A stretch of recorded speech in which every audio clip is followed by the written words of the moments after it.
ಭಗವದ್ಗೀತಾ ಅಧ್ಯಾಯ 2 ಶ್ಲೋಕ ರೆಸಿಟೇಷನ್. ಸಂಜಯೋ ವಾಚ ಸಂಜಯ ವಾಚ ತಂ ತಥಾ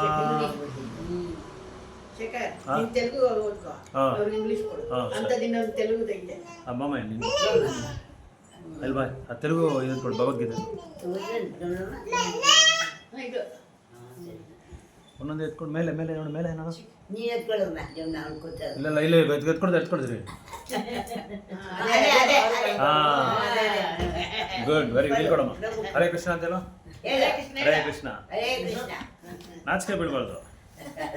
ಪಿಂಕಿ ಮಗಳು ಹರೇ ಕೃಷ್ಣ ಬ್ಯಾಡ್ ಗರ್ಲ್ ಕೂಚೋ ಸರಿಗ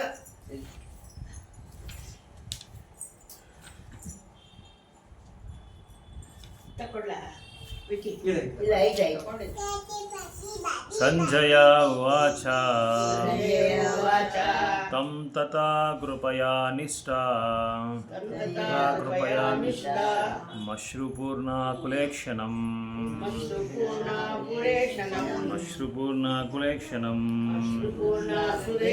विषीदन्तमिदं वाक्या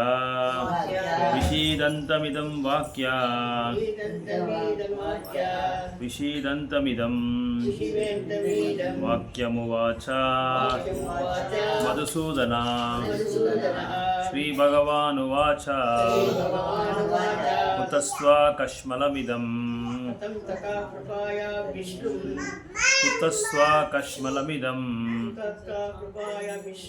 ಎರಡನೇದು ಶ್ರೀಭಗವಾನುವಾಚ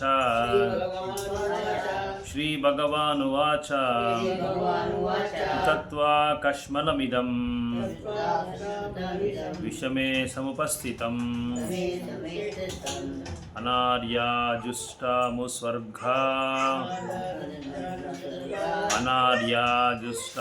ಸ್ವರ್ಗಂ ಅಕೀರ್ತಿಕರಂ ಅರ್ಜುನ.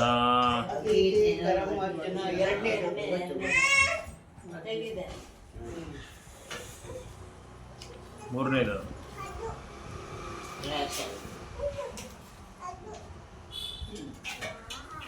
ಕ್ಲೈಬ್ಯಂ ಮಾಸ್ನಗ್ನಂ ಪಾರ್ಥ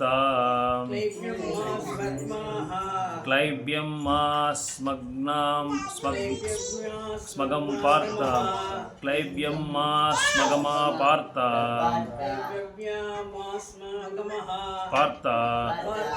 ಏತತ್ವಾಯ ಉಪಪದ್ಯತೆ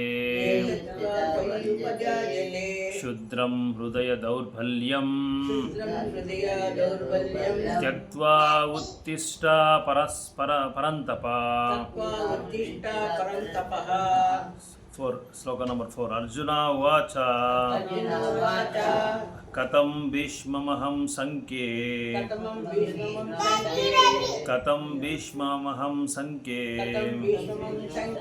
ದ್ರೋಣಂ ಚ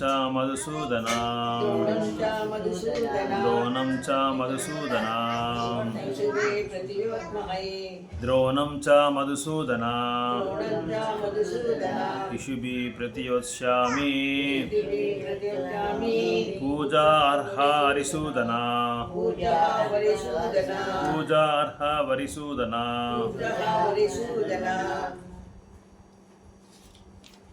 ಶ್ಲೋಕ ನಂಬರ್ 5. ಗುರೂನ್ ಹತ್ವಾ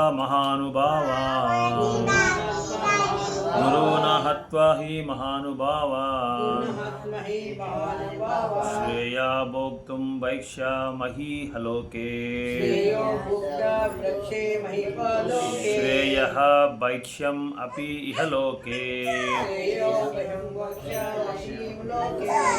ಹತ್ವಾ ಅರ್ಥಕಾಮಾಂತು ಗುರುನ್ ಹೈವ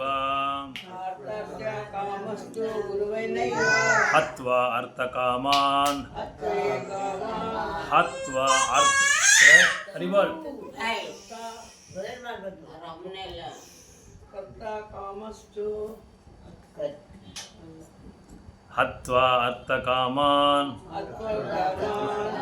तु गुरून् मुनि इह इह हैव हैव हत्वा अर्थकामान्तु गुरुन् हैव गुरुहैव भूयज्ञया भोगान् भूमिज्ञा भोगान् भूयज्ञया भोगान् भूमिज्ञा भोगान् रुधिरा प्रतिग्धान् रुधिरा प्रतिग्धान् भूयज्ञया भोगान् रुधिरा प्रतिग्यान् प्रतिग्धान् 6 नाचैतद्विद्या कतोरन्मगिर्या नाचैतद्विद्मा कतरन्नो गरिया यद्वा जयमो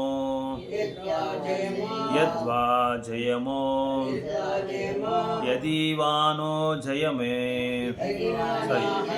यदीवानो जयेयु यानेव हत्वा न जिजीव शामस् यानेव हत्वा न जिजीव शामस् यानेव हत्वा न जिजीव शामस् तेवा स्थितः प्रमुखे धर्तराष्ट्रः तेवा स्थितः प्रमुखे धर्तराष्ट्रः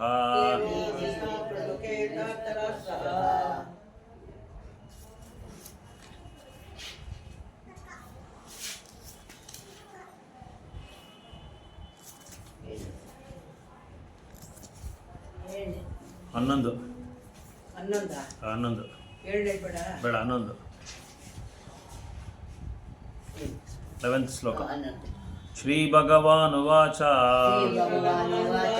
ಆಸೋಚ ಅನ್ವಸೋಚಸ್ತ್ವಂ ಆಸೋಚಾನ್ ಅನ್ವಸೋಚಸ್ತಂ ಆಸೋಚನ್ಯ ಅನ್ವಸೋಚಸ್ತಂ ಪ್ರಜ್ಞಾವಾದಾಂ ಸಭಾಸಸೆ ಗತಾಸುನ್ ಗತಾಸುಂಶ್ಚ ಗತಾಸುನ್ ಅಗತಾಸುಂಶ್ಚ ನಾನು ಶೋಚಂತಿ ಪಂಡಿತಃ ಶ್ರೀ ಭಗವಾನುವಾಚ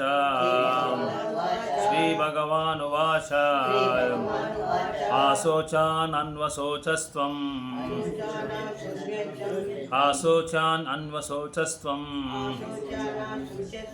ಪ್ರಜ್ಞಾವಾದಾಂಶ್ಚ ಭಾಷಸೆ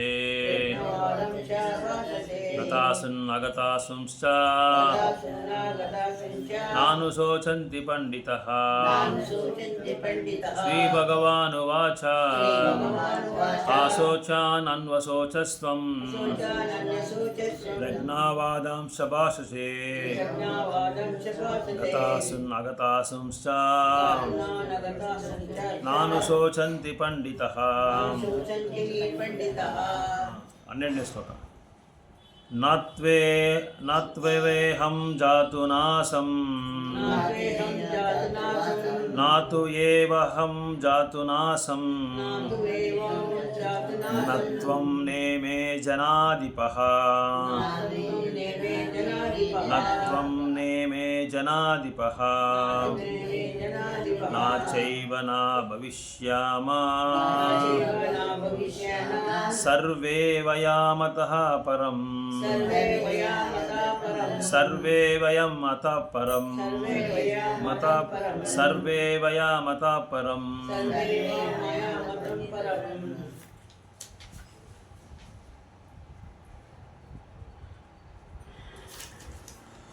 13th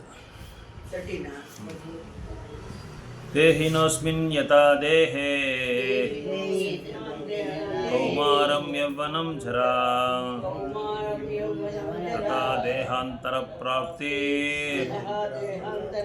ಧೀರಸ್ತತ್ರ ನ ಮುಹ್ಯತಿ ಧೀರಸ್ತತ್ರ ನ ಮುಹ್ಯತಿ ಮಾತ್ರಾ ಸ್ಪರ್ಶಸ್ತು ಕೌಂತೇಯ ಶೀತೋಷ್ಣ ಸುಖ ದುಃಖದಃ ಆಗಮೋಪಾಯಿನೋ ನಿತ್ಯ ವಾಯಿನೋ ನಿತ್ಯ ತಾಂ ತಿತಿಸಸ್ವ ಭಾರತಃ ತಾಂ ತಿತಿಸಸ್ವ ಭಾರತಃ ಸ್ಥಿತಿ ಭಾರತ ಸುಮ್ಮನೆ 16 16 ಏನು ಮಾಡೋದು ನಾಸತೋ ವಿದ್ಯತೆ ಭಾವೋ ವಿದ್ಯೆಯೋ ನಾ ಭಾವೋ ವಿದ್ಯತೆ ಸತಃ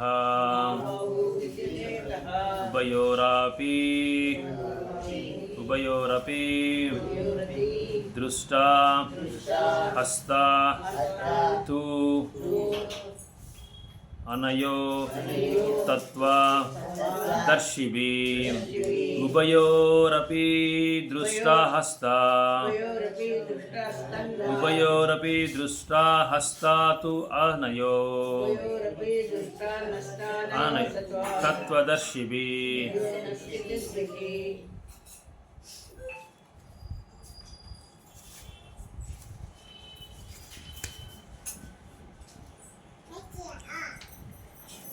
ಏಯ್ಟೀನ್ತ್ 18 ಅಂತವಂತ ಇಮೇ ದೇಹ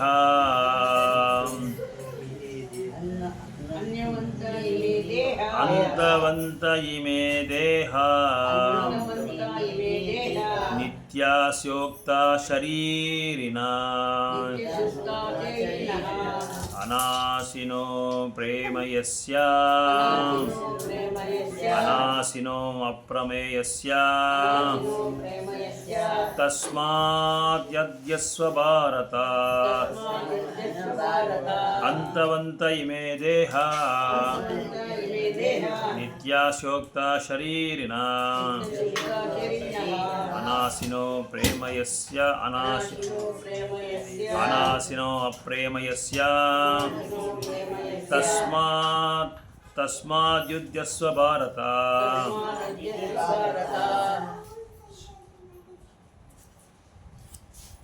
20 ನ ಜಾಯತೆ ಮ್ರಿಯತೆ ವಾ ಕದಾಚಿನ್ ನ ಜಾಯತೆ ಮ್ರಿಯತೆ ವಾ ಕದಾಚಿನ್ ನ ಜಾಯತೆ ಮ್ರಿಯತೆ ವಾ ಕದಾಚಿನ್ ನಾಯಂ ಭೂತ್ವಾ ಭವಿತಾ ವಾ ನ ಭೂಯಃ ಅಜೋ ನಿತ್ಯಂ ಶಾಶ್ವತಯಂ ಪುರಾಣೋ ಯಂ ಶಾಶ್ವತೋಯಂ ನ ಹನ್ಯತೆ ಹನ್ಯಮಾನೆ ಶರೀರೇ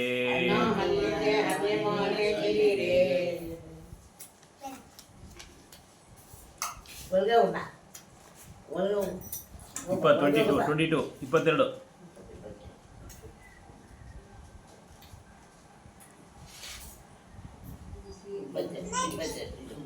ವಾಶಾಂಸಿ ಜೀರ್ಣಾನಿ ಯಥಾ ವಿಹಾಯ ನವಾನಿ ಗೃಹನ್ನಾತಿ ನರೋಪರಾಣಿ ನವಾನಿ ಗೃಹಂತಿ ನರೋಪರಾಣಿ ತಥಾ ಶರೀರಾಣಿ ವಿಹಯ ಜೀರ್ಣಾನ್ಯಾ ಅನ್ಯಾನಿ ಸಂಯಾತಿ ನವಾನಿ ದೇಹಿ ವಾಶಾಂಸಿ ಜೀರ್ಣಾನಿ ಯಥಾ ವಿಹಾಯ ನವಾನಿ ಗೃಹಂತಿ ನರೋಪರಾಣಿ ತಥಾ ಶರೀರಾಣಿ ವಿಹಾಯ ಜೀರ್ಣಾನ್ಯಾ ಅನ್ಯಾನಿ ಸಂಯಾತಿ ನವಾನಿ ದೇಹಿ ವಾಸಾಂಸಿ ಜೀರ್ಣಾನಿ ಯಥಾ ವಿಹಾಯ ನವಾನಿ ಗೃಹಂತಿ ನರೋಪರಾಣಿ ನವಾನಿ ಗೃಹಂತಿ ನರೋಪರಾಣಿ ತಥಾ ಶರೀರಾಣಿ ವಿಹಾಯ ಜೀರ್ಣಾನ್ಯಾ ಅನ್ಯಾನಿ ಸಂಯಾತಿ ನವಾನಿ ದೇಹಿ ಅನ್ಯಾನಿ ಸಂಯಾತಿ ನವಾನಿ ದೇಹಿ ಶ್ಲೋಕ 23 ನಯನಂ ಚಿಂದಂತಿ ಶಸ್ತ್ರಾಣಿ 23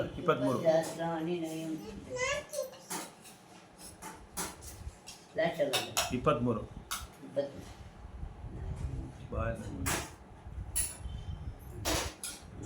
ನಯನಂ ಚಿಂದಂತಿ ಶಸ್ತ್ರಾಣಿ नयनं चिन्तान्ति शस्त्राणि ನಯನಂ ದಹತಿ ಪಾವಕಃ नयनं दयान्ति पावकः ನ ಚೈನಂ ಕ್ಲೇದಯಂತಾಪೋ नयनं दयान्तु ನ ಶೋಷಯತಿ ಮಾರುತಃ नाशोयति मारुतः ನ ಶೋಷಯತಿ ಮಾರುತಃ नाशोयति मारुतः ಈಗ 8ನೇ ಅಧ್ಯಾಯ ಇದು 3ನೇ ಅಧ್ಯಾಯ ಸರ್ ಒಂದು 2-3 ಶ್ಲೋಕ ಓದೋಣ. 3ನೇದು ಕರ್ಮಯೋಗ, 3ನೇದು ಕರ್ಮಯೋಗಂ.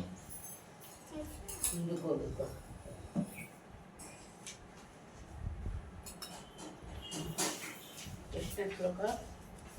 3ನೇದರಲ್ಲಿ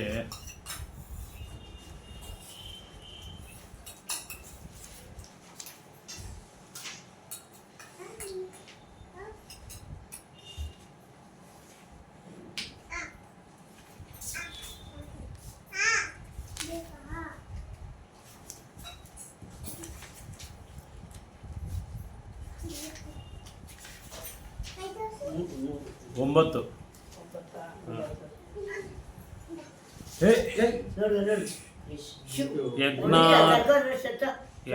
ಯಜ್ಞಾರ್ಥಾತ್ ಕರ್ಮಣೋ ಅನ್ಯತ್ರ. 3ನೇ ಅಧ್ಯಾಯ 9ನೇ ಶ್ಲೋಕ. ಯಜ್ಞಾರ್ಥೋ ಕರ್ಮಯಾಣ ನೃತ್ಯ ಯಜ್ಞಾರ್ಥಾತ್ ಕರ್ಮಣೋ ಅನ್ಯತ್ರ ಯಜ್ಞಾರ್ಥೋ ಕರ್ಮಣೋ ಅನ್ಯತ್ರ ಲೋಕೋಯಂ ಕರ್ಮ ಬಂಧನಃ ಲೋಕೋಯಂ ಕರ್ಮ ಬಂಧನ ತದರ್ಥಂ ಕರ್ಮ ಕೌಂತೇಯ ತದರ್ಥಂ ಕರ್ಮಯೋಗ ತದರ್ಥಂ ಕರ್ಮ ಕೌಂತೇಯ ತದರ್ಥಂ ಕರ್ಮ ಕೌಂತೆಯ ಮುಕ್ತಸಂಗಃ ಸಮಾಚರ. ಮುಕ್ತಸಂಗಃ ಸಮಾಚಾರ.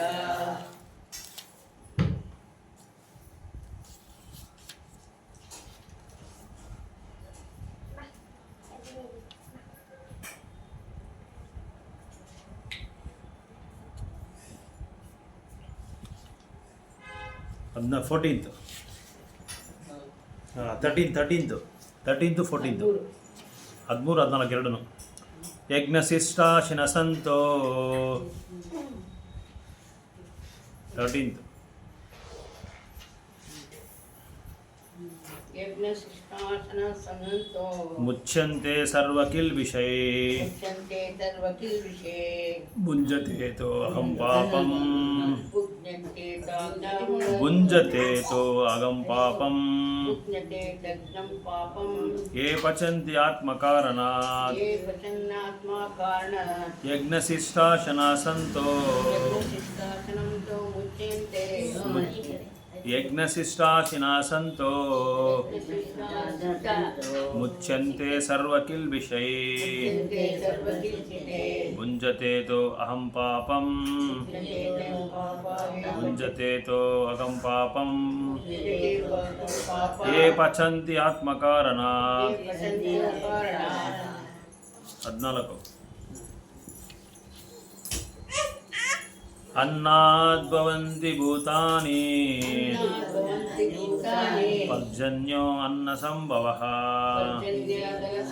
पर्जन्यात् अन्नसम्भवः यज्ञाद् भवति पर्जन्या यज्ञाद्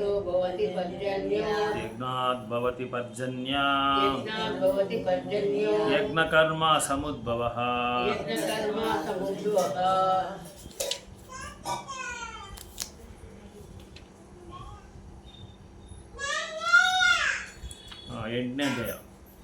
ಎಂಟನೇ ಅಧ್ಯಾಯ 8th chapter 8th chapter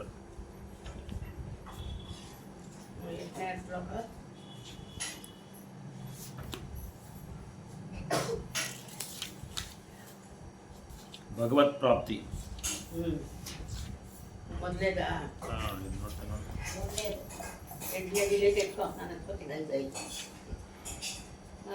ಒಂದನೇ ಶ್ಲೋಕ, ಮೊದಲನೇ ಶ್ಲೋಕ 8ನೇ ಅಧ್ಯಾಯದಲ್ಲಿ. ಅರ್ಜುನ ಉವಾಚ ಅರ್ಜುನ ಉವಾಚ अर्जुन उवाच ಕಿಂ ತತ್ ಬ್ರಹ್ಮ ಆಧ್ಯಾತ್ಮ್ಯಂ ಕಿಂ ಕರ್ಮ ಪುರುಷೋತ್ತಮ कर्मा पुरुषोत्तमा ಆದಿಭೂತಂ ಚ ಕಿಂ ಪ್ರೋಕ್ತಂ ಆದಿಭೂತಂ ಚ ಕಿಂ ಪ್ರೋಕ್ತಂ आदिभूतं भूतं ಆದಿದೈವಂ ಕಿಂ ಉಚ್ಯತೆ आदिदैवं मुच्यते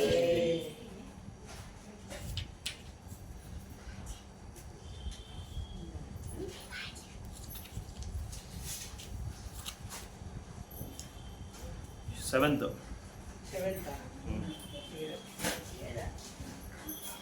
ಏಳನೇ ಶ್ಲೋಕ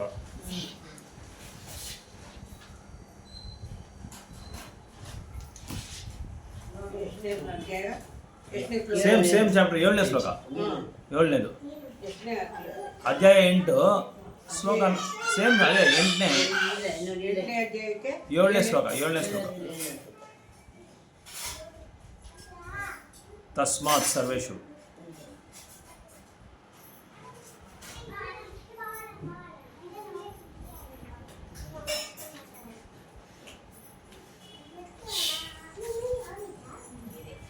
ತಸ್ಮಾತ್ ಸರ್ವೇಷು ಕಾಲೇಷು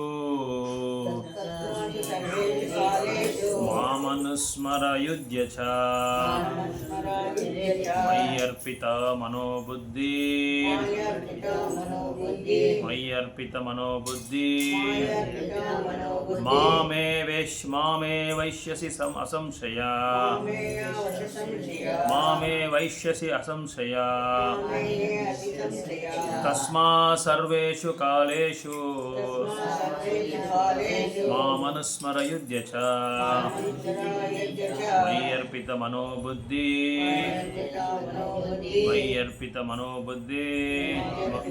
ಮಾಮೇ ವೈಶ್ಯಸಿ ಅಸಂಶಯ 8 ನೆಕ್ಸ್ಟ್ ಶ್ಲೋಕಂಗೆ ಅಭ್ಯಾಸ ಯೋಗ ಯುಕ್ತೇನ ಚೇತಸಾ ನಾನ್ಯಗಾಮಿನ ಪರಮಂ ಪುರುಷಂ ದಿವ್ಯಂ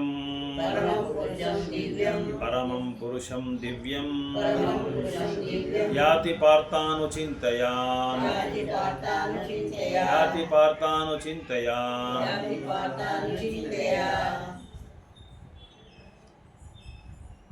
ಅಭ್ಯಾಸಯೋಗಯುಕ್ತೇನ ಚೇತಸಾ ನಾನ್ಯಗಾಮಿನ ಪರಮಂ ಪುರುಷಂ ದಿವ್ಯಂ ಯಾತಿ ಪಾರ್ಥಾನುಚಿಂತಯಾನ್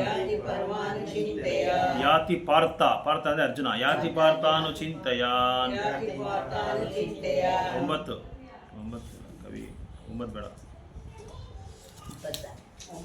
ಇರಿ 10ನೇ ಶ್ಲೋಕ ಇಲ್ಲ ಅದರಲ್ಲಿ ಸೇಮ್ ಅಧ್ಯಾಯದಲ್ಲಿ 10ನೇ ಶ್ಲೋಕ ಪ್ರಯಾಣ ಕಾಲೇ ಮನಸಾ ಚಲೇನ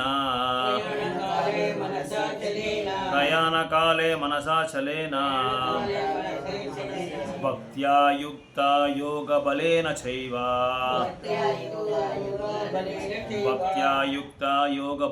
ಚೈವ ಭ್ರುವೋರ್ಮಧ್ಯೆ ಪ್ರಾಣಮೇ ವೇಶ್ಯ ಸಮ್ಯಕ್ ಭ್ರುವೋ ಮಧ್ಯೆ ಪ್ರಾಣಂ ಆವೇಶ್ಯ ಸಮ್ಯಕ್ ಭ್ರುವೋ ಮಧ್ಯೆ ಪ್ರಾಣಂ ಆವೇಶ್ಯ ಸಮ್ಯಕ್ ಭ್ರುವೋ ಮಧ್ಯೆ ಪ್ರಾಣಂ ಆವೇಶ ಸಮ್ಯಕ್ ಸತಂ ಪರಂ ಪುರುಷಂ ಪೈತಿ ದಿವ್ಯಂ ಸತಂ ಪರಂ ಪುರುಷಮೇ ಪೈತಿ ದೈವ್ಯಂ ಸತಂ ಪುರುಷಮುಪೈತಿ ದೈವ್ಯಂ ಸತಂ ಪುರುಷಮುಪೈತಿ ದಿವ್ಯಂ ಸಮಯಂ ನ ಪ್ರಾಣವಾಯು ಮಧ್ಯಮನ ಗರ್ಭಿ ಯೋಗ ಶಕ್ತಿ ಚೈತನ್ಯ ತಪ್ಪಕ ಪರಮಕೃಷ್ಣ ಕುಂದಗನಗಳು ಅದು ಅನುವಾದ ಓದ ಮಾಡು. ಅನುವಾದ ಓದ ಹೋದ್ರ ಶ್ಲೋಕ ಓದ್ರಲ್ಲ ನಿಧಾನ ಅನುವಾದ. ಮರಣಕಾಲದಲ್ಲಿ ತನ್ನ ಪ್ರಾಣವಾಯುವನ್ನು ಹುಬ್ಬುಗಳನ್ನು ನಡೆಸಿ ನಿಲ್ಲಿಸಿ ಯೋಗಶಕ್ತಿಯಿಂದ ನಿಚ್ಚಲ ಮನಸ್ಸಿನಿಂದ ಪೂರ್ಣ ಭಕ್ತಿಯಲ್ಲಿ ಪರಮಪ್ರಭುವನ್ನು ಸ್ಮರಿಸಿದಲ್ಲಿ ತೊಡಗುವನು. ನಿಶ್ಚಯವಾಗಿ ದೇವತಂ ಪರಮಪುರುಷನು ಹೊಂದುವನು. ಮರಣ ಕಾಲದಲ್ಲಿ ಭಗವಂತನ ಸ್ಮರಣೆ ಮಾಡಿದ್ರೆ ನಾವು ಎಲ್ಲಿ ಭಗವಂತನ ಹತ್ರ ಹೋಗಿ ಸೇರ್ಕೊಂತೀರಿ ಅಂತ ಶ್ಲೋಕಕ್ಕೆ ಅರ್ಥ ಅದು. ಸೊ ಮರಣ ಕಾಲದಲ್ಲಿ ಹೇಗೆ ನಮಗೆ ಜ್ಞಾಪಕ ಬರುತ್ತೆ, ಭಗವಂತನ ಜ್ಞಾಪಕ ಸ್ಮರಣೆ ಹೆಂಗೆ ಬರುತ್ತೆ? ಪ್ರಾಕ್ಟೀಸ್ ಮಾಡಿ. ಅದಕ್ಕೆ ಈ ಶ್ಲೋಕ ಓದಿದ್ದು ಅಭ್ಯಾಸ ಯೋಗ ಜೊತೆನ ಅಂತ ಈ ಶ್ಲೋಕ. ಅದಕ್ಕೆ 8ನೇ ಶ್ಲೋಕದಲ್ಲಿ ಅದೇ ಹೇಳ್ತಾರೆ, ಡೈಲಿ ಅಭ್ಯಾಸ ಮಾಡಿದ್ರೆ ಭಗವಂತನ ನಾಮ ಹೇಳೋದು, ಭಗವಂತನ ಬಗ್ಗೆ ಕೇಳೋದು, ಭಕ್ತರ ಜೊತೆ ಸಾಂಗತ್ಯ ಮಾಡೋದು, ಏಕಾದಶಿ ಇದು ಉಪವಾಸ ಆಚರಣೆ ಮಾಡೋದು, ಮತ್ತೆ ಭಗವಂತನ ಸ್ಮರಣೆ ಅಂದ್ರೆ ನಾವು ಯಾವಾಗಲೂ ಈ ತರ ಭಗವಂತನ ನಾಮ ಹೇಳ್ತಾ ಇರಬೇಕು. 2 ಗಂಟೆ ಭಗವಂತನ ನಾಮ, ಒಂದು ಗಂಟೆ ಭಗವದ್ಗೀತ ಶ್ಲೋಕ ಓದೋದು, ಭಕ್ತರ ಜೊತೆ ಸಾಂಗತ್ಯ ಮಾಡಬೇಕು. ನಮ್ಮ ಮುಖ್ಯವಾದ ಉದ್ದೇಶ ಏನಂದ್ರೆ, ಈ ಮಾನವನ ಉದ್ದೇಶ ಭಗವಂತನ ಹತ್ರ ಹೋಗಿ ಸೇರ್ಕೋಬೇಕು. ನಾವೆಲ್ಲರೂ ಭಗವಂತನ ಹತ್ರ ಇದ್ದವ್ರೆ, ಆದರೆ ಭಗವಂತನ ಬೇಡ ಅಂತ ಹೇಳ್ಬಿಟ್ಟು ನಾವು ಇಲ್ಲಿ ಬಂದಿದ್ದೀರಿ. ಅದಕ್ಕೋಸ್ಕರ ನಾವು ಮತ್ತೆ ವಾಪಸ್ ಹೋಗ್ಬೇಕು ತಂದೆ ತಾಯಿ ಹತ್ರ. ಈಗ ಎಷ್ಟೋ ವರ್ಷಗಳು ಬಿಟ್ಟು ಹೊರಗಡೆ ಹೋಗ್ತಾರೆ, ಓದೋದಕ್ಕೆ ಹೋಗ್ತಾರೆ, ಕೆಲಸ ಮಾಡೋಕೆ ಹೋಗ್ತಾರೆ, ಹೊರಗಡೆ ದೇಶಕ್ಕೆ ಹೋಗ್ತಾರೆ. ಆಮೇಲೆ ಕೊನೆಯಲ್ಲಿ ಏನಾಗುತ್ತೆ ಅಂದರೆ, ಏನೋ ಒಂದು ಕಾರಣಕ್ಕೋಸ್ಕರ ಮತ್ತೆ ಅವ್ರು ವಾಪಸ್ ಬರಬೇಕಾಗುತ್ತೆ. ಈಗ ಅಮೇರಿಕನಲ್ಲಿ ಏನು ಮಾಡ್ತಾ ಇದ್ದಾರೆ ಎಲ್ಲರೂ, ಅವನು ಬಂದಿರೋ ಈಗ ಟ್ರಂಪ್ ಏನು ಮಾಡ್ತಾನೆ, ಎಲ್ಲರೂ ವಿಸಾ ಎಲ್ಲ ಕ್ಯಾನ್ಸಲ್ ಮಾಡ್ತಾ ಇದ್ದಾನೆ, ಇಂಡಿಯನ್ಸ್ನೆಲ್ಲ ಓಡಿಸ್ತಾ ಇದ್ದಾನೆ. ಬೇಕಂತ ಇಂಡಿಯನ್ಸಲ್ಲಿ ಕೆಲಸ ಮಾಡಬಾರ್ದು ಅಂತ ಒಂದು ಉದ್ದೇಶದಲ್ಲಿ ಎಲ್ಲರನ್ನೂ ಓಡಿಸ್ತಾ ಇದ್ದಾನೆ. ಅಂಥ ಸಮಯ ಬಂದೇನು ಬರ್ಬೋದು. ಅದಕ್ಕೆ ಅವ್ರು ಏನು ಮಾಡ್ತಾರೆ, ಬಂದು ವಾಪಸ್ಸು ಎಲ್ಲಿ ಬರ್ತಾರೆ, ತಂದೆ ತಾಯಿ ಹತ್ರ ಬರಲೇಬೇಕು, ಅಪ್ಪ ಅಮ್ಮನ ಹತ್ರ ಬರಬೇಕು. ಆ ಥರ ನಾವು ಅಪ್ಪ ಅಮ್ಮನ ಬಿಟ್ಟು ಬಂದ್ಬಿಟ್ಟಿದ್ದೀರಿ. ಈಗ ಮೇಲೆ ವೈಕುಂಠದಲ್ಲಿ ನಾರಾಯಣ ಹತ್ರ, ಕೃಷ್ಣ ಹತ್ರ ಬೇಡ ಅಂತ ಹೇಳ್ಬಿಟ್ಟು ಬಂದ್ಬಿಟ್ಟಿದ್ದೀರಿ. ಬೇಡ ಅಂತ ಹೇಳ್ಬಿಟ್ಟು ಇಲ್ಲಿ ಅನುಭವಿಸೋಣ ಅಂತ ಬಂದಿದ್ದೀರಿ. ಬಟ್ ಇಲ್ಲಿ ನಾವೇನು ಅನುಭವಿಸ್ತಾ ಇದ್ದೀರಿ, ನರಕ ಅನುಭವಿಸ್ತಾ ಇದ್ದೀರಿ. ಆದರೆ ನಾವು ನರಕನ ಏನು ಅನ್ಕೊಂಡಿದ್ದೀವಿ, ನಾವು ಸಂತೋಷ ಅನ್ಕೊಂಡಿದ್ದೀವಿ. ಸಂತೋಷ ಅನ್ಕೊಂಡು ಅನುಭವಿಸ್ತಾ ಇದ್ದೀರಿ. ಸೊ ಮತ್ತೆ ನಿರಂತರವಾದ ಇಲ್ಲಿ ಸಂತೋಷ ಇದೆ. ಎಷ್ಟು ಸಮಯ ಕಾಲ ಇದೆ ಸಂತೋಷ? ಸ್ವಲ್ಪ 24 ಗಂಟೆ ಮೇಲೆ ಒಂದು ದಿನದಲ್ಲಿ ಒಂದು 10 ನಿಮಿಷ 15 ನಿಮಿಷ ಇರ್ಬೋದು. ಬಾಕಿ ಸಮಯ ಎಲ್ಲಾನೇ ನಾವು ಏನೋ ಒಂದು ನಮ್ಗೆ ಯೋಚನೆ ಬರ್ತಾ ಇರುತ್ತೆ. ದುಃಖ ಇದ್ರೇನು ದುಃಖ ನಮ್ಮ ಮನಸ್ಸಲ್ಲಿ ಯೋಚನೆ ಬರ್ತಾನೆ ಇರುತ್ತೆ. ಸೊ ಅದನ್ನ ಅಲ್ಲ, ಚಂಚಲನೇ ಮನಸ್ಸು. ಅದ್ರ ಇವ್ರ ಬಗ್ಗೆ ಯೋಚನೆ ಮಾಡೋದು, ಅವ್ರ ಬಗ್ಗೆ ಯೋಚನೆ ಮಾಡೋದು, ಅದು ಚಂಚಲನೇ ಮನಸ್ಸು. ಆದ್ರೆ ಮತ್ತೆ ನಿರಂತರವಾದ ಸಂತೋಷ ನಮಗೆ ಬೇಕಾ ಬೇಡವಾ? ಆ ನಿರಂತರವಾದ ಸಂತೋಷ ಬೇಕು ಅಂದ್ರೆ, ನಿರಂತರವಾದ ಸಂತೋಷ ಯಾರು ಪಡಿತಾ ಇದ್ದಾರೆ, ಯಾರು ಅನುಭವಿಸ್ತಾ ಇದ್ದಾರೆ? ನಿರಂತರವಾದ ಸಂತೋಷ ಯಾರು ಒಬ್ರು ಮಾತ್ರ ಇದ್ದಾರೆ, ಯಾರು ಇಲ್ಲ ಅಂತ ನಾವು ಹೇಳಕ್ಕಾಗಲ್ಲ. ಅವ್ರ ಹತ್ರ ಹೋಗ್ಬೇಕು ನಾವು. ಯಾಕಂದ್ರೆ ಅವ್ರ ಹತ್ರ ಮಾತ್ರ ಸಂತೋಷ ಇರುತ್ತೆ. ಅವ್ರ ಹತ್ರ ಇದೆ, ಅವರ ನಿಜವಾದ ಏನು ಶುದ್ಧ ಭಕ್ತರ ಹತ್ರ ಇದೆ. ಅವ್ರ ಜೊತೆ ನಾವು ಸೇರ್ಕೊಂಡ್ರೆ ನಮ್ಗೆ ನಿಜವಾದ ಶುದ್ಧ ಭಕ್ತಿ ಬರುತ್ತೆ. ಇಲ್ಲಾಂದ್ರೆ ನಾವು ನಿರಂತರವಾಗಿ ದುಃಖನ ಅನುಭವಿಸಲೇಬೇಕು. ಒಂದಿನ ಬಿಟ್ಟು ಇನ್ನೊಂದಿನ ಬಿಟ್ಟು ಒಂದಿನ ಸಂತೋಷ ಆಗುತ್ತೆ, ಇನ್ನೊಂದಿನ ದುಃಖ ಬರುತ್ತೆ. ಸೊ ಒಂದಿನ ಒಂದು ಬರ್ತಾ ಇರುತ್ತೆ. ಅದಕ್ಕೆ ಅಭ್ಯಾಸ ಮಾಡು ಅಂತ ಹೇಳ್ತಾರೆ ಕೃಷ್ಣ ಅರ್ಜುನಿಗೆ. ಕೃಷ್ಣ ಹೇಳ್ತಾನೆ, ಅರ್ಜುನ ಹೇಳ್ತಾನೆ, ನಾನು ಗಾಳಿನ ಬೇಕಾದ್ರೆ ನಾನು ನಿಯಂತ್ರಣ ಮಾಡ್ತೀನಿ, ಗಾಳಿನ ಕಂಟ್ರೋಲ್ ಮಾಡ್ತೀನಿ ನಾನು ಅಂತಾರೆ. ಆದರೆ ಮನ್ಸಿನ ಕಂಟ್ರೋಲ್ ಮಾಡೋಕ್ಕಾಗ್ತಾ ಇಲ್ಲ. ಅದಕ್ಕೆ ಕೃಷ್ಣ ಹೇಳ್ತಾನೆ, ನೀನು ಅಭ್ಯಾಸ ಯೋಗ ಯುಕ್ತೇನ ಚೇತಸ ನಾಣ್ಯ ಗಮನ ಪರಮಂ ಪುರುಷಂ ದಿವ್ಯಂ ಯಾತಿ ಪಾರ್ಥಾನು ಚಿಂತೆಯ.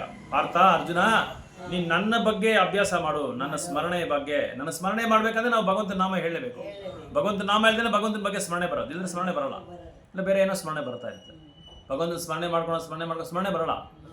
ಯಾಕಂದ್ರೆ ಗುರು ಬೇಕು, ಅದಕ್ಕೆ ಆಧ್ಯಾತ್ಮಿಕವಾದ ಗುರು ಬೇಕು. ಆ ಗುರು ಇದ್ರೇನೆ ಅವ್ರು ಸ್ಮರಣೆ ಮಾಡೋ ಥರ ರೀತಿ ನಮ್ಗೆ ಹೇಳ್ಕೊಡ್ತಾರೆ, ಆ ದಾರಿ ನಮ್ಗೆ ತೋರಿಸ್ತಾರೆ. ಅದಕ್ಕೆ ಈ ಅಧ್ಯಾಯ ಓದಿದ್ದು ಭಗವತ್ ಪ್ರಾಪ್ತಿ. ಇದು ಹೆಂಗೆ ಭಗವತ್ತನ ಪ್ರಾಪ್ತಿ ಹೆಂಗೆ ಪಡಿಬೇಕು, ಅದಕ್ಕೆ ಈ ಕೃಷ್ಣ ಈ ಅಧ್ಯಾಯ ಹೇಳಿದ್ದಾರೆ, 8ನೇ ಅಧ್ಯಾಯ.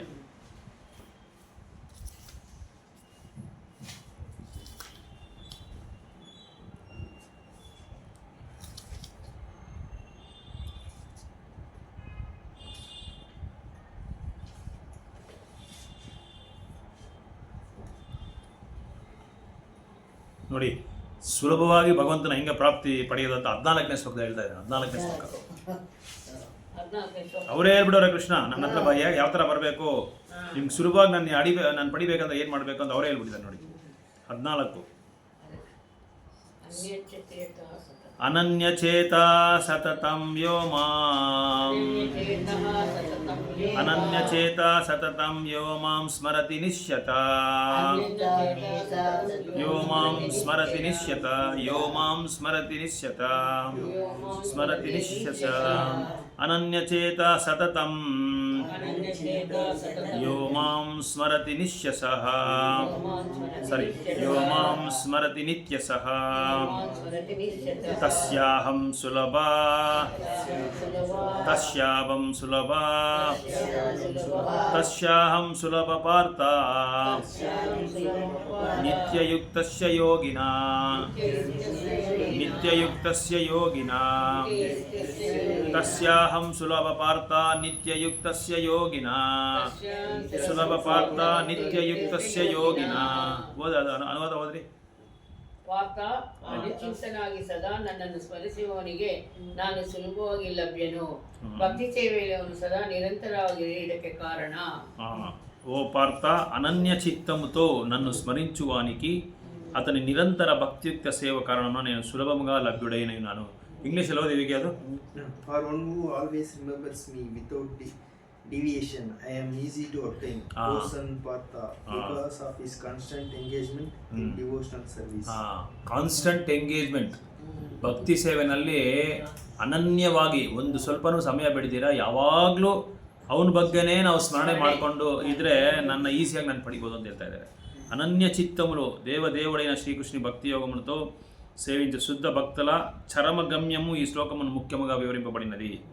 గడిచిన అధ్యాయపు శ్లోకములందు ఆర్తులు జిజ్ఞాసులు అర్థార్థులు కల్పనాపూర్ణ తత్వవేత్తలనడి 4 రకముల భక్తులు పేర్కొనబడిరి. కర్మయోగము జ్ఞానయోగము హఠయోగం మొదలగు వివిధ ముక్తి విధానములు కూడా వివరించబడినవి. ఈ యోగ విధానంలో భక్తిని కొద్దిగా కలిగి ఉన్నను. ఈ శ్లోకమునందు మాత్రము జ్ఞాన కర్మ హఠాది ఏది యోగములతోనూ సంస్కారం లేనటువంటి శుద్ధ భక్తి యోగము పేర్కొనబడినది. అనన్యచేత అను పదముతో తెలుపబడినట్టు శుద్ధ భక్తి యోగం నందు భక్తుడు కృష్ణుని తప్ప అన్యమును వాంఛించుడు. అట్టి శుద్ధ భక్తుడు స్వర్గలోకమునకు పోవాలని కానీ బ్రహ్మజ్యోతితో లీనము కావాలని కానీ భవబంధం నుండి ముక్తిని పొందవాలని కానీ వాంఛింపడు. అట్టివాడు దేనిని కూడా వాంఛింపడు. కనుకనే చైతన్య చరితామృతమునందు అతడు నిష్కాముడు అని పిలువబడినాడు. అనగా స్వీయ లాభము నందు ఎట్టి కోరిక లేనివాడును.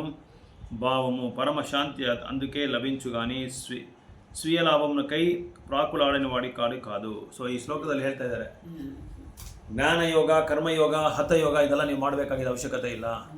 ಇದೆಲ್ಲ ಮಾಡ್ಬಿಟ್ಟು ನೀವು ಭಕ್ತ ಶುದ್ಧ ಭಕ್ತನು ಏನು ಅವನು ಆಸೆ ಪಡ್ತಾನೆ ಅಂದರೆ ಅವನ ವಾಂಛ ಅವನ ಆಸೆ ಏನಿರುತ್ತೆ ಅಂದರೆ ಸದಾ ಭಗವಂತನ ಸೇವೆನಲ್ಲಿ ಯುಕ್ತರಾಗಬೇಕು.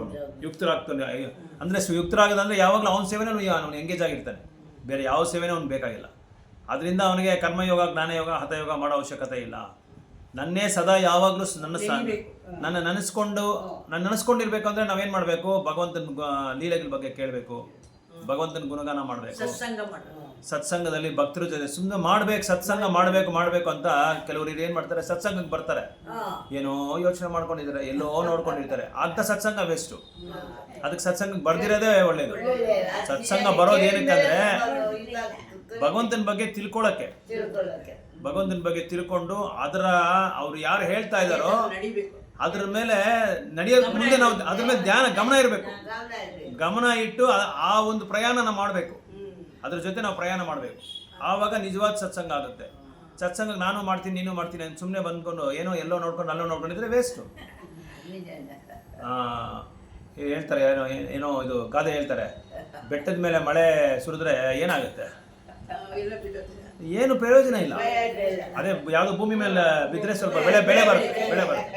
ಬೆಟ್ಟದ ಮೇಲೆ ಏನು ಬರುತ್ತೆ? ಏನು ಬರಲ್ಲ. ಆ ಥರ ಸುಮ್ಮನೆ ನಾವು ಓದ್ಕೊಂಡೋದ್ರೆ ಏನೂ ಉಪಯೋಗ ಇಲ್ಲ. ಅದನ್ನು ಅದಕ್ಕೆ ಇದು ಭಗವತ್ ಪ್ರಾಪ್ತಿ ತುಂಬ ವಿಶೇಷವಾದ ಅಧ್ಯಾಯ ಇದು.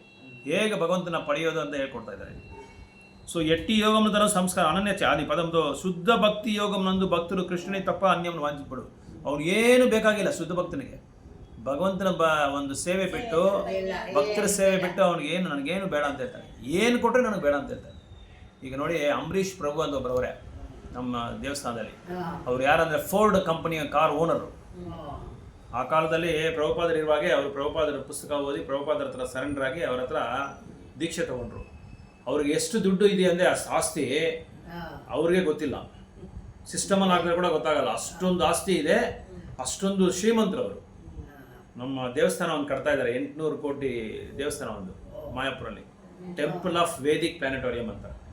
ಅಂದ್ರೆ 14 ಲೋಕಗಳು, 14 ಲೋಕ ಇದೆಯಲ್ಲ, ಭೂರ್ ಭುವ ಸ್ವಹ ಅಂತ 14 ಲೋಕ ಇದೆ. ಮೇಲೆ 7 ಲೋಕ, ಕೆಳಗೆ 7 ಲೋಕ ಇದೆ, ಮಧ್ಯದಲ್ಲಿ ನಾವಿದ್ದೀವಿ ಭೂಲೋಕದಲ್ಲಿ. ಇಂಥ 14 ಲೋಕ ಬಂದು ಡಿಜಿಟಲ್ ಸಿಸ್ಟಮ್ ಅಲ್ಲಿ ಕ್ರಿಯೇಟ್ ಮಾಡ್ತಾ ಇದ್ದಾರೆ. ಎಲೆಕ್ಟ್ರಾನಿಕ್ ಸಿಸ್ಟಮ್ ಎಲ್ಲ ಇಟ್ಕೊಂಡು ಹೈ ಟೆಕ್ನಾಲಜಿ ಯೂಸ್ ಮಾಡಿ ಅಂತ 14 ಲೋಕ ಯಾವ ಥರ ಇರುತ್ತೆ, ಏನಿರುತ್ತೆ, ಅಲ್ಲಿ ಹೋದರೆ ಏನಾಗುತ್ತೆ, ನಾವು ಎಲ್ಲಿ ಹೋಗ್ಬೇಕು, ಇದೆಲ್ಲ ಒಂದೊಂದೊಂದು ಕ್ರಿಯೇಟ್ ಮಾಡಿ ಒಂದು ದೊಡ್ಡ ದೇವಸ್ಥಾನ ಕಟ್ತಾ ಇದ್ದಾರೆ ಮಾಯಾಪುರಲ್ಲಿ. ಮಾಯಾಪುರ, ಅದಕ್ಕೆ ವೇದಿಕ್ ಪ್ಲಾನೆಟೋರಿಯಂ ಅಂತ ಹೆಸರು. ವೇದಿಕ್ ಪ್ಲಾನೆಟೋರಿಯಂ ಅಂತ ವೇದಿಗಳಲ್ಲಿ ಯಾವ ಥರ ಇದೆಯೋ ಆ ಥರ ಕಟ್ತಾ ಇದ್ದಾರೆ. ಇದಕ್ಕೆ ಸುಮಾರು ಕೋಟಿ ಕೊಟ್ಬಿಟ್ಟಿದ್ದಾರೆ ಅವರು. ನಾನೇ ಎಲ್ಲ ಕೊಡ್ತೀನಿ ಅಂತ ಹೇಳ್ಬಿಟ್ರು ಅವರು.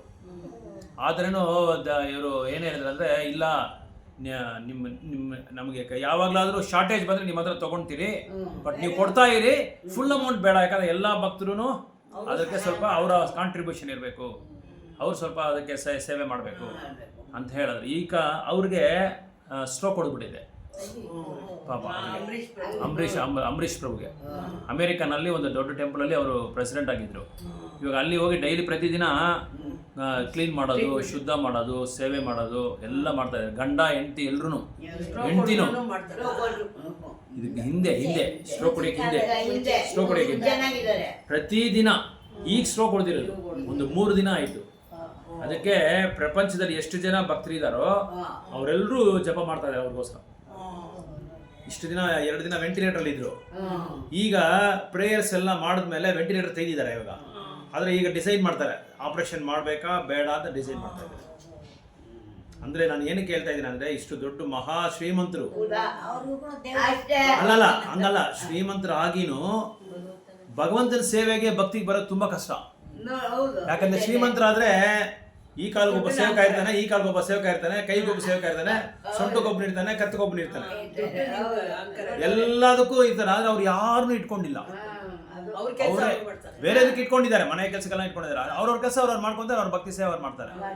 ಪ್ರತಿದಿನ ಬೆಳಗ್ಗೆ ಹೇಳ್ತಾರೆ 4:15 5 ಗಂಟೆಗೆ ಹೇಳ್ತಾರೆ. 4:15ಗೆ ಮನೆಯಲ್ಲೇ ದೇವಸ್ಥಾನ ಇಟ್ಕೊಂಡಿದ್ದಾರೆ, ನಿತ್ಯ ಸೇವೆ ಮಾಡ್ತಾರೆ, ಜಪ ಮಾಡ್ತಾರೆ 2 ಗಂಟೆಮು. Highly qualified, highly educated people. ಅವ್ರಿಗೇನು ಕೊರತೆನೂ ಇಲ್ಲ. ಇಲ್ಲ ಭಗವಂತನ ಕೊರತೆ ಅಂದ್ರೆ ಏನೋ ಭಗವಂತನ ಲೀಲೆ ಇದೆ. ಅಂಬರೀಷ್ ಪ್ರಭು ಅಷ್ಟೊಂದು ಸೇವೆ ಮಾಡಿದ್ದಾರೆ, ಅವ್ರಿಗೋಸ್ಕರ ನೀವೆಲ್ಲ ಮಾಡಿ ಅಂತೇಳಿ ಭಗವಂತ ಆ ಥರ ಮಾಡಿರ್ಬೋದು, ಹೇಳಕ್ಕಾಗಲ್ಲ. ಇನ್ನೊಂದು, ಹಿಂದಿನ ಜನ್ಮದ ಎಷ್ಟೋ ಇದೆಯಲ್ಲ, ಅದನ್ನೆಲ್ಲ ನಾವು ಇದು ಮಾಡ್ಕೊಂಡು ಹೋಗ್ಬೇಕಲ್ಲ, ಅದನ್ನ ದಾಟ್ಕೊಂಡು ಹೋಗ್ಬೇಕಲ್ವಾ. ಅದು ಹಿಂದಿನ ಜನ್ಮದ ಕರ್ಮಗಳು ಏನೋ ಇದೆ, ಅದೆಲ್ಲ ಇರುತ್ತೆ. ಈ ಜನ್ಮದಲ್ಲಿ ಅವರು ಅದೇ ಅವರು ಒಂದು ಮೀಟಿಂಗ್ ಅಲ್ಲಿ ಹೇಳಿದ್ರು, ಒಂದು ಹಿಂದಿನ ಹರೇ ಕೃಷ್ಣ ಪ್ರಭು, ಹರೇ ಕೃಷ್ಣ. ನಾನು ಕೂರ್ಚುಂದ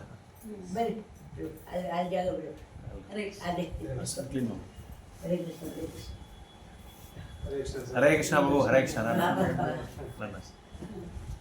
కూర్చోండి. ఒక ఏడాది అయిపోయినా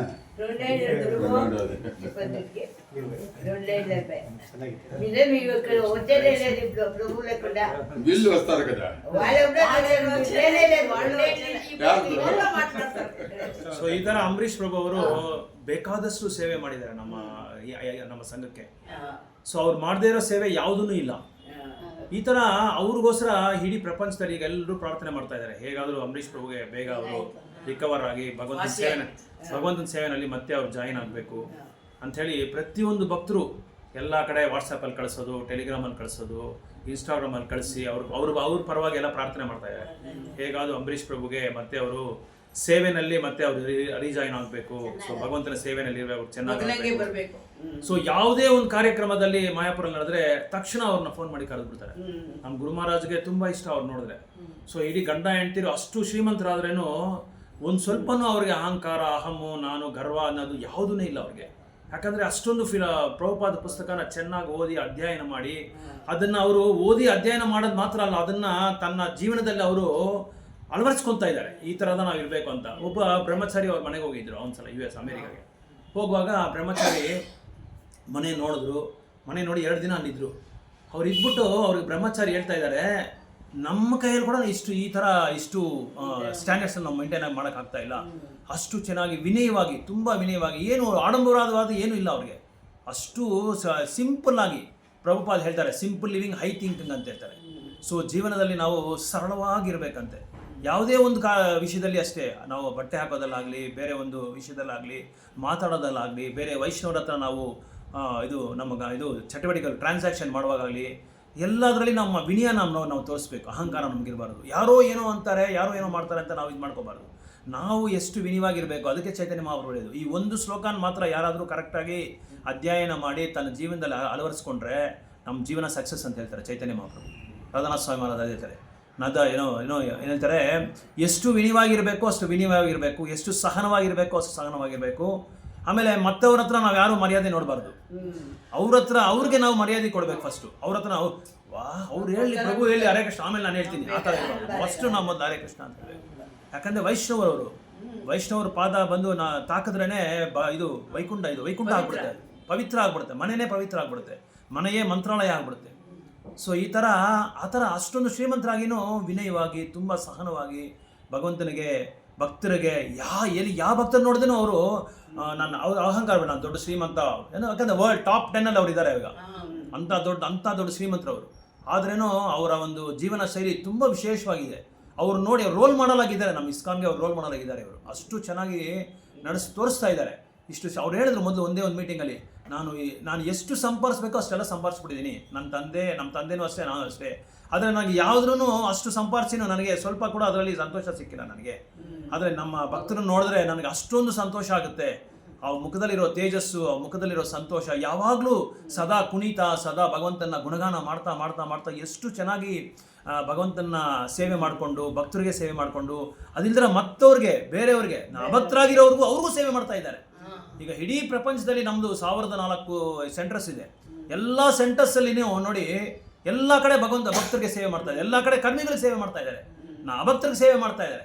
ಅವ್ರಿಗೆ ಪುಸ್ತಕ ಕೊಡೋದು. ಒಂದ್ಸಲ ಪ್ರಭುಪಾದ ಹತ್ರ ಹೋಗಿ ಕೇಳಿದ್ರು, ನಿಮ್ಮ ಭಕ್ತರು ತುಂಬ ನಮಗೆ ಡಿಸ್ಟರ್ಬ್ ಮಾಡ್ತಾ ಇದ್ದಾರೆ ಏರ್ಪೋರ್ಟಲ್ಲಿ, ರೈಲ್ವೆ ಸ್ಟೇಷನಲ್ಲಿ, ಪುಸ್ತಕ ತೊಗೊಳ್ಳಿ ಅಂತ ತುಂಬ ನಮಗೆ ನಿಮ್ಗೆ ಸ್ವಲ್ಪ ಅವ್ರಿಗೆ ವಾರ್ನ್ ಮಾಡಬೇಕು, ನೀವು ಕರೆದು ಅಂತ ಹೇಳ್ತಾರೆ. ಆವಾಗ ಪ್ರಭುಪಾದ ಹೇಳ್ತಾರೆ, ನಾವು ಅಲ್ಲ ನಿಮಗೆ ನಮ್ಮ ಭಕ್ತರು, ನಮ್ಮ ಶಿಷ್ಯರು ಬಂದು ನಿಮಗೇನು ತೊಂದರೆ ಕೊಡ್ತಾ ಇಲ್ಲ, ನಿಮ್ಮನ್ನು ಉದ್ಧಾರ ಮಾಡೋದಕ್ಕೋಸ್ಕರ ಅವ್ರು ಬರ್ತಾ ಇದ್ದಾರೆ. ಯಾಕಂದರೆ ನೀವೆಲ್ಲ ಅಜ್ಞಾನದಲ್ಲಿ ಇದ್ದೀರಾ. ಸೊ ನಿಮಗೆ ಪುಸ್ತಕ ಕೊಟ್ಟು ಅದನ್ನು ಓದಿ ನಿಮ್ಮನ್ನು ಭಕ್ತರಾಗೋದಕ್ಕೆ, ನಿಮಗೆ ಕೃಷ್ಣ ಚೈತನ್ಯ ಕೊಡೋದಕ್ಕೆ ಅವರಷ್ಟು ಕಷ್ಟಪಡ್ತಾ ಇದ್ದಾರೆ. ಅದರಿಂದ ನಾವು ನಿಮಗೆ ತೊಂದರೆ ಕೊಡೋಕ್ಕೆ ಬರ್ತಾ ಇಲ್ಲ, ನಿಮ್ಮನ್ನು ಉದ್ಧಾರ ಮಾಡೋಕ್ಕೆ ಬರ್ತಾ ಇದ್ದೀರಾ, ಪತೀತ ಪಾವನ ಮಾಡೋಕ್ಕೆ ಬರ್ತಾ ಇದ್ದಾರೆ ಅಂತ ಹೇಳಿದರು. ಈ ಥರ ನಾವು ಈ ಭಗವಂತನ ಪ್ರಾಪ್ತಿ ಪಡಿಬೇಕಾದ್ರೆ ನಾವು 8ನೇ ಅಧ್ಯಾಯ ಓದಬೇಕು. 8ನೇ ಅಧ್ಯಾಯದಲ್ಲಿ ಭಗವಂತ ತುಂಬ ಸರಳ ಅಂತ ಹೇಳ್ತಾರೆ. ಅನನ್ಯ ಚಿಂತ, ಯಾವಾಗಲೂ ಭಗವಂತನ ಸದಾ ಅವನ ಸ್ಮರಣೆಯಲ್ಲಿರಬೇಕು. ಎಲ್ಲೇ ಹೋಗಲಿ, ಹೇಗೆ ಇರಲಿ, ಭಗವಂತ ಅವನ ಸ್ಮರಣೆಯಲ್ಲಿದ್ದರೆ ಸಾಕು. ಆವಾಗ ಏನಾಗುತ್ತೆ ಅಂದರೆ ಬೇರೆಯವ್ರಿಗೆ ಅಪರಾಧ ಮಾಡೋ ಒಂದು ಇದೇ ಬರೋದಿಲ್ಲ ನಮಗೆ. ಬೇರೆಯವ್ರ ಬಗ್ಗೆ ತಪ್ಪೆಣಿಸೋದಕ್ಕೆ ನಮಗೆ ಇದು ಚಿಂತನೆ ಬರೋದಿಲ್ಲ, ನಮ್ಮ ಜ್ಞಾನ ಆ ಥರ ಬರೋದಿಲ್ಲ, ನಮ್ಮ ಕಾನ್ಷಿಯಸ್ನೆಸ್ ಆ ಥರ ಬರೋಲ್ಲ.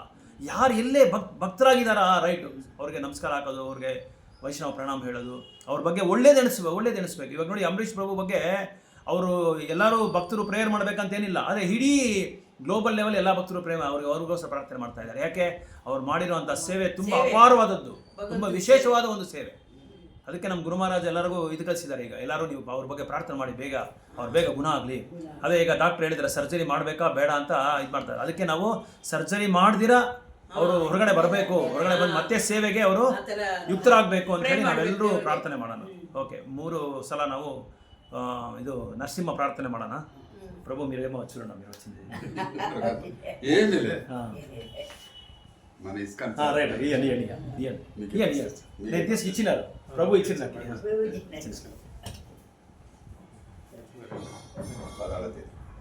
ಕೃಷ್ಣ ಜನ್ಮಾಷ್ಟಮಿ 2 ಕಡೆ ಮೀರಾ ಮಹಲ್ ಇದೆ, ದೇವಸ್ಥಾನದಲ್ಲಿ ಇದೆ.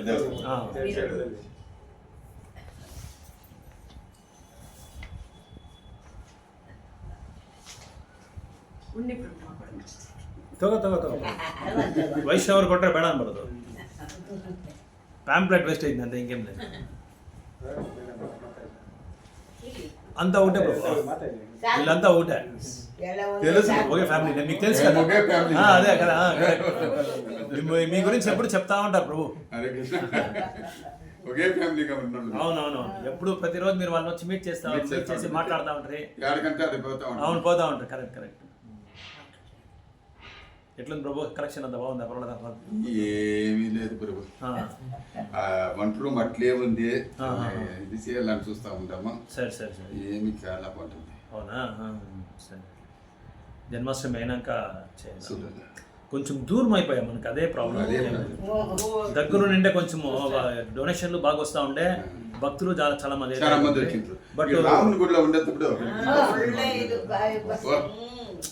వీళ్ళు కూడా విడిలే కదా, వీళ్ళు ఉండేవాళ్ళు ఇడిలేదు. అట్లా అయ్యలే ప్రభు. మనం ఒకరు దీంట్లో ఉన్నారు. ప్రభుపాద అదే చెప్పింది. ప్రభుపాదకి ఒకరు అడిగిరంట, ఏమిటి మీరు ఇట్లా పెద్ద పెద్ద దేవస్థానం అంతా కడతా ఉన్నారు, చిన్న చిన్న ఉండే దేవస్థానం అంతా మీరు దండనే సేవ్ చేసుకొని అందరికీ ప్రచారం చేయంటే, అప్పుడు ఆయన పార్క్లో కూర్చోండంట. ఆయన అడగనంట, ప్రభుపాదులు అడగనంట, నువ్వు చూడప్ప ఇది అక్కడ అనాది బిడ్డలు ఎన్నో బిడ్డలు ఉండారు, మీరు ఒక బిడ్డని ఎత్తుకొని సాకొచ్చుకుంటా, మీరు బిడ్డలు కనుక్కుంటా ఉన్నారు అన్నారంట. లేదు, మాకీన ఒక బిడ్డ కావాలా, అట్లే మాకీన ఒక దేవస్థానం కావాలా. అప్పుడుదా మేము మనం అనుకోనింది మనం చేసేకైతే, లేకపోతే వాళ్ళ కంట్రోల్లో మనం ఉంటే మనం ప్రచారం చేసేకైతే. మన నియమాలు వేరే, వాళ్ళ నియమాలు వేరే, వాళ్ళు ఎట్లంటే అట్లా చేసుకుంటారు, ఏం కావాలంటే చేసుకుంటారు. మన ప్రభుపాద మనకి అట్లా చెప్పిలే, మన గురుమహారాజ్ మనకి అట్లా చెప్పిలే, ఇట్లా చేయాలని చెప్పిండే. అట్లా మనము అంటే దూరం ఉంటేను చాలా అడ్వాంటేజెస్ ఉంది. పార్కింగ్ బాగుంటుంది, కొంచెం ఇది ఉండాలి. బట్ ఏమంటే జనాలు ట్రాన్స్పోర్టేషన్ ప్రాబ్లం, వచ్చేదానికి కష్టం. బస్సులు లేదు. అది ఏమైనా మేము అంతా అక్కడ ఉండే వాళ్ళంతా ప్రభు రాపించే కొంచెం బస్ ఫెసిలిటీస్ ఏమైనా చెప్పాలి. అవును బస్సులు ముందు వస్తా ఉండే. ఈ విలేజ్ వాళ్ళంతా ఏం చేశారంటే ఒక 10 నిమిషాలకు ఒక శక్తి స్టాప్. దానికి వాడు చక్కగా నిలిపేసినాడు. 10 నిమిషాలు స్టాప్ చేస్తే వానికి ఏమైతుంది, ఏం వర్కౌట్ అయింది. ఎవరైనా ఎక్కితేనే స్టాప్ అనేసింది. మెయిన్ షాపులపై దిగేసి అట్లా చేస్తే ఇంకా ఆడ నిలుపుతాము, ఆడకు వచ్చి టికెట్ ఇసుకుంటాను. అవును, ఆవిడ మేము ఆడ నుంచి నడుచుకొని వస్తామా, హెలికాప్టర్లో వచ్చి రాపట్ల అట్లా వాళ్ళు ఇంకేం చేసాక దాన్ని. అదే ఏమో చెప్తారు కదా, మా ఇది కన్నడలో ఒక సామెత ఉంది, ఇరోకే మನೆ ಕೊಟ್ರೆ ಇದು ಜಾಗ ಕೊಟ್ರೆ ಇಲ್ಲ ಇದು ಹೆಂಚು ಲೆಕ್ಕ ಆಗ್ತದೆ, ಎಷ್ಟು ಹೆಂಚು ಇದೆ ಅಂತ ಲೆಕ್ಕ ಆಗತ್ತೆ. ಅದರ అట్లా అయిపోతుంది.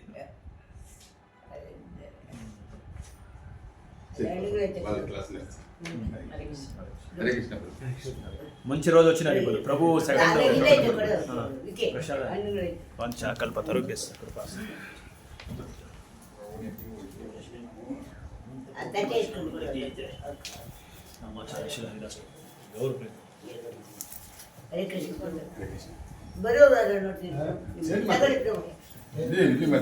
ಇದು ನಂಬರ್ ತಗೊಂಡು ವಿಕೆ ನಂಬರ್ ತಗೊಂಡ್ಬಿಟ್ಟು ಟ್ರಾನ್ಸ್ಫರ್ ಇಲ್ಲ ಅದನ್ನೆಲ್ಲ ಇದೆ దాంట్లోనే స్కాన్ చేసేయండి. కరెక్ట్ చాలు. మీరు ఇంకేం మిమ్మల్ని రావాల్సి లేదు. అదే ఇచ్చినారు కదా, అదే స్కాన్ చేస్తే చాలు. కరెక్ట్.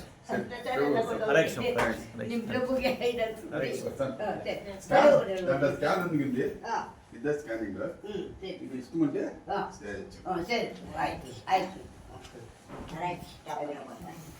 చూడండి, ఈ వయసులో మీరు అంగనంగడి ఇల్లు చుట్టి భగవంతుని కోసం చేస్తాం. మేము ఈ వయసులో తిరుగుతామో లేదా తెలియదు, మాకు బయట వస్తామో. ఓ హరి బోల్, హరే కృష్ణ. హరే కృష్ణ.